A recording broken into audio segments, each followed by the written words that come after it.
All right, strap in, everybody. Let's get ready for a deep dive. And you know the drill. This one's come straight from you. It's the stuff that's got you thinking, and we're here to help sort it all out. Yeah, we're kind of like your guides through this wild world of information. So for this deep dive, we're tackling something a lot of you have been curious about. The whole relationship between religion and Islam, specifically as it's presented in this book by Pegah Mustafa, Religion and Islam, What is the Difference? I mean, just that title, right? It really gets you thinking, are they completely separate, or is there some overlap? We'll have to see what this book says. Well, right away, Mustafa kind of throws us a curveball.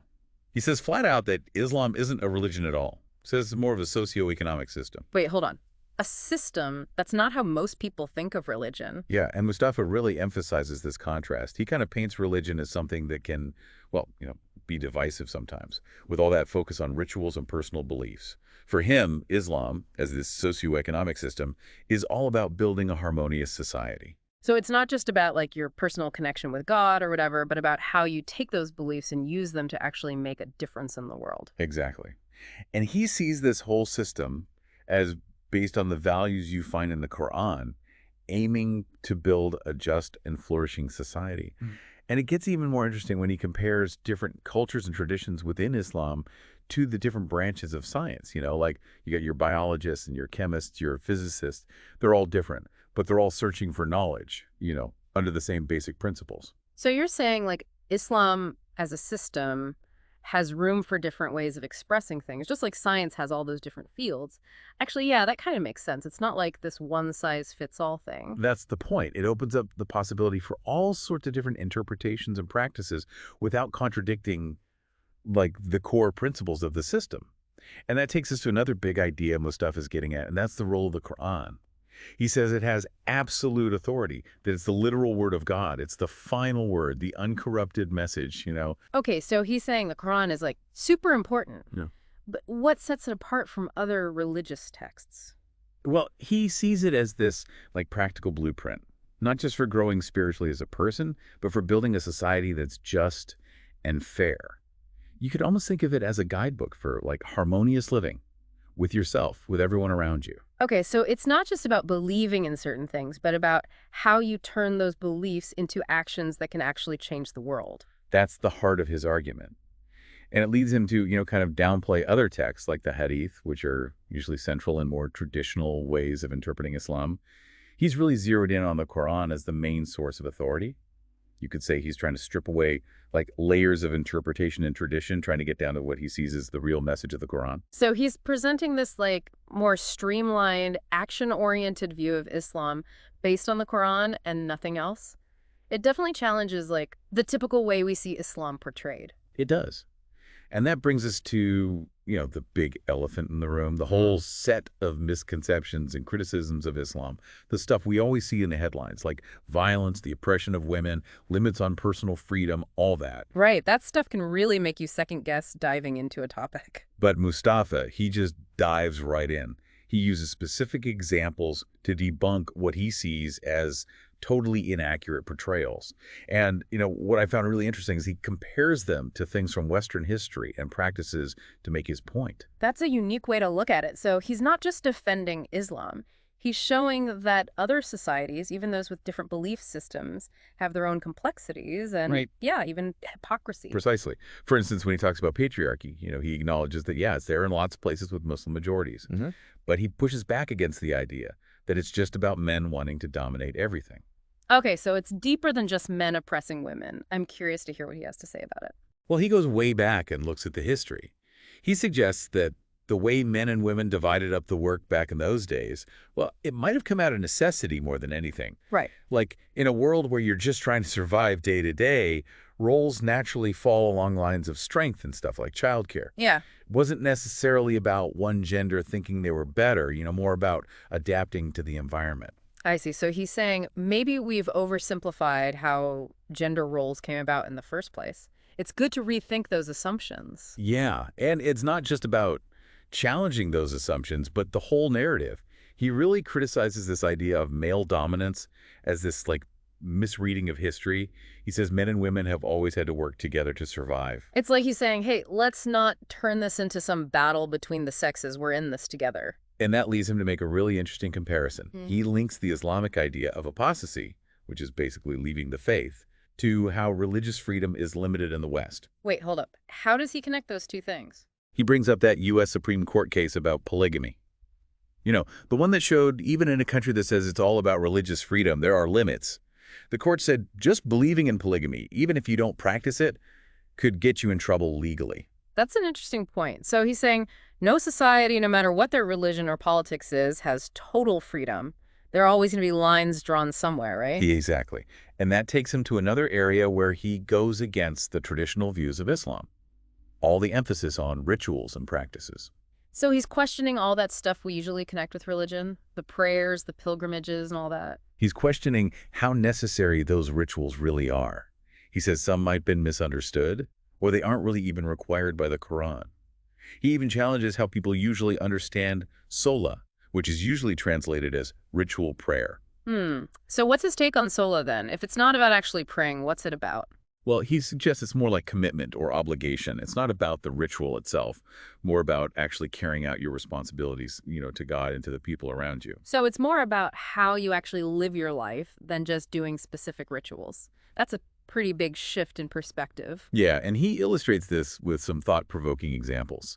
Like, he questions the logic of animal sacrifice when there are so many people out there who are hungry and living in poverty. Yeah, you've got to wonder, right? If you're sacrificing animals while others are struggling to survive, are you really serving God's purpose? It's a point that makes you think.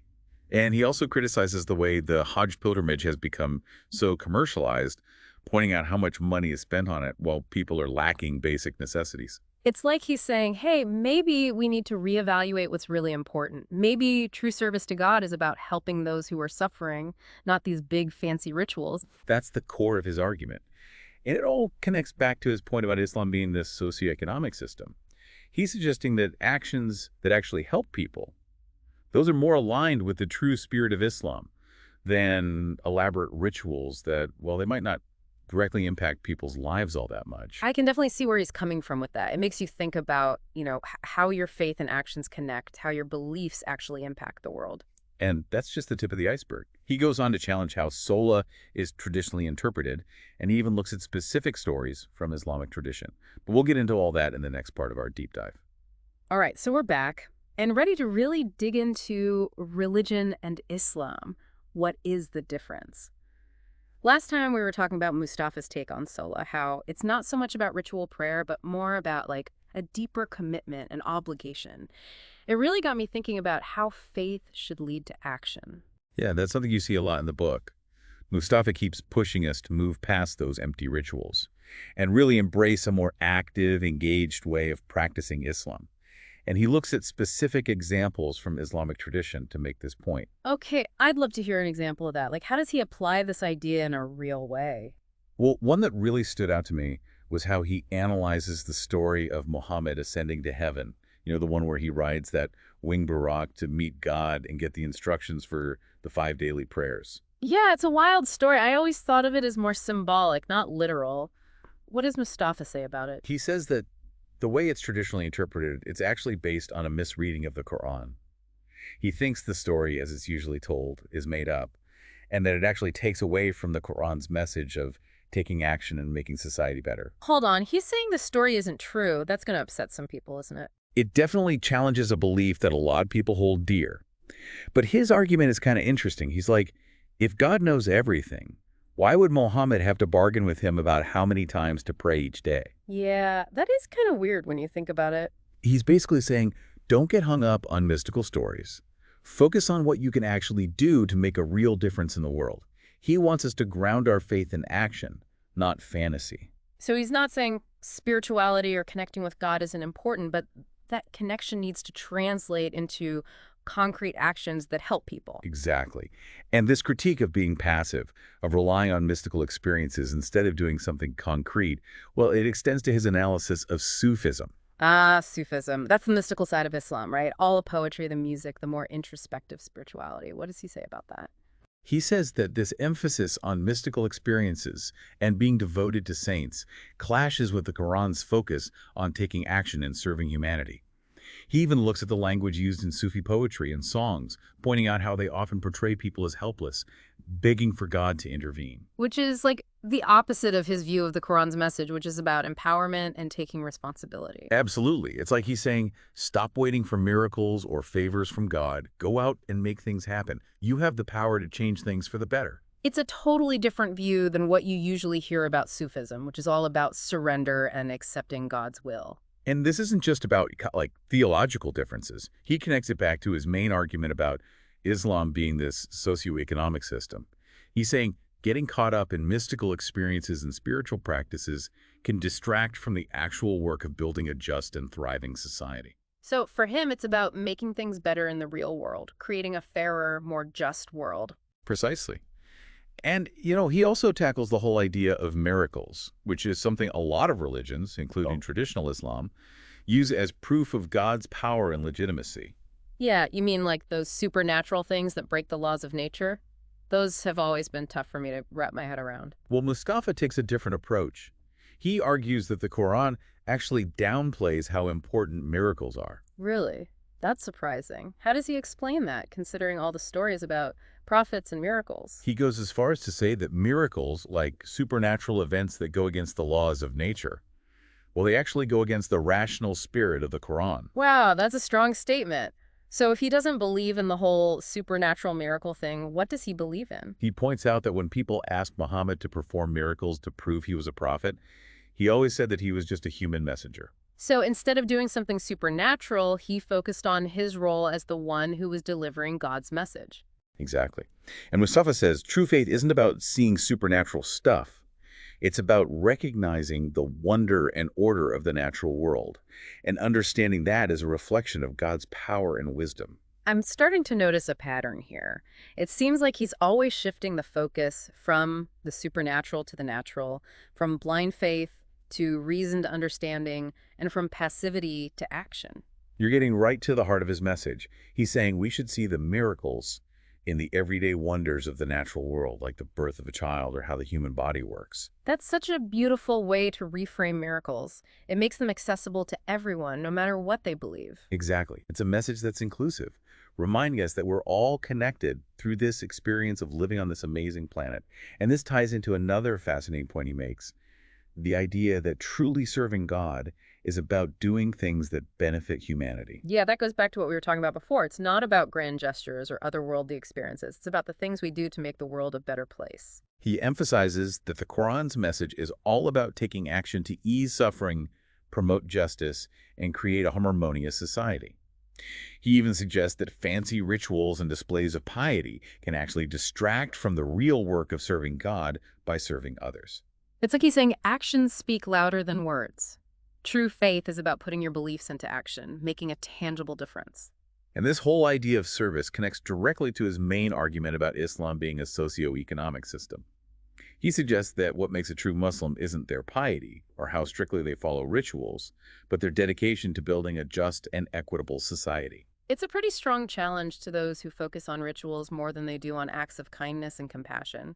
He's basically saying, what are you doing to make the world better? That's what really counts. And he's not afraid to question even those practices that are deeply ingrained. For example, he questions the common practice of saying peace be upon him, or PBUH, after mentioning Prophet Muhammad's name. Right, you hear that all the time in Muslim communities. It's meant to be a sign of respect, right? What's wrong with that? Well, he points out that the phrase peace be upon him never actually appears in the Quranic verses where Muhammad's name is mentioned. And he says adding this phrase after Muhammad's name could be seen as changing the Quran, which is a big no-no. So he's questioning if this practice really aligns with the Quran's teachings. That's a bold statement. Is he saying there are other ways to show respect for the prophet? He seems to be saying that true respect isn't about repeating phrases, but about embodying the values and principles that Muhammad stood for. He even points out that the phrase isn't always used, even in traditional Islamic music like qawwalis, which often praise Muhammad. It's like he's encouraging us to go beyond just symbolic gestures and focus on the core of our faith, how we live and how we impact others. And that leads to another thought-provoking point he makes. He questions whether Muhammad was actually a prophet in the traditional sense. Wait, really? Now he's questioning the whole idea of prophethood. How does he explain that? He says that the word prophet usually means someone who can predict the future, but the Quran specifically says Muhammad couldn't predict future events. He suggests that Muhammad's role was more about communicating God's message and setting up a just and fair society. So he's emphasizing the practical social impact of Muhammad's mission rather than his ability to predict the future. He wants us to see Muhammad's legacy not in miracles or predictions, but in the positive changes he brought about in society. It's a very different way of understanding what a prophet is. It's less about supernatural powers and more about making real improvements in people's lives. It almost makes Muhammad seem more human, showing him as a leader and reformer who worked within his time to bring about change. And that brings us to what might be the most challenging part of this section of the book. He questions the whole idea of religion itself, contrasting it with what he calls the system of Islam. Okay, now we're getting to the heart of his argument. What's his problem with religion? He points out that religions often rely on miracles, blind faith, and appeals to authority, which he thinks can lead to stagnation and a lack of critical thinking. He's saying that blindly following dogma, without questioning or analyzing, can hold us back from progress. He even suggests that religions can be exploitative, using fear and guilt to control people and take their resources. He compares religions to businesses, saying that both are concerned with survival and growth, sometimes at the cost of individual well-being and critical thinking. That's a provocative comparison. It makes you think about the motives of religious institutions and whether they're really acting in the best interests of their followers. Right. He's urging us to really scrutinize these institutions, to judge their actions based on whether they promote justice, compassion, and the well-being of humanity. So if he's so critical of religion, what's the alternative? Where does Islam fit in?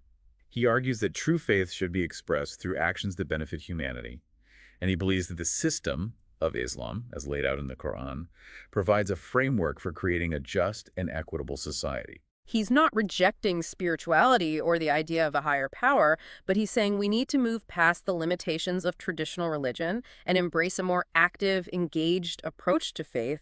It's about aligning our actions with our beliefs, making our faith visible in the world through what we do. You got it. And this leads to another area where Mustafa challenges traditional interpretations of Islam, his take on inheritance. Okay, inheritance. That's a topic that often comes up when talking about Islam, especially when it comes to women's rights. What's his perspective? He digs into this issue, specifically addressing the Quranic verse that says men get double the inheritance share of women, which is often used by critics as proof of built-in inequality. Yeah, it's a verse that's often misunderstood, taken out of context. How does he explain it? He says we need to understand the verse within its complete context. He points out that the Quran encourages people to write wills, and it's only if there's no will that these specific inheritance rules apply. So he's highlighting the importance of individual choice and agency. You're not bound by rigid rules. You have the freedom to decide how your wealth is distributed. Exactly. And with that freedom, you can choose to give your daughters an equal or even bigger share than your sons.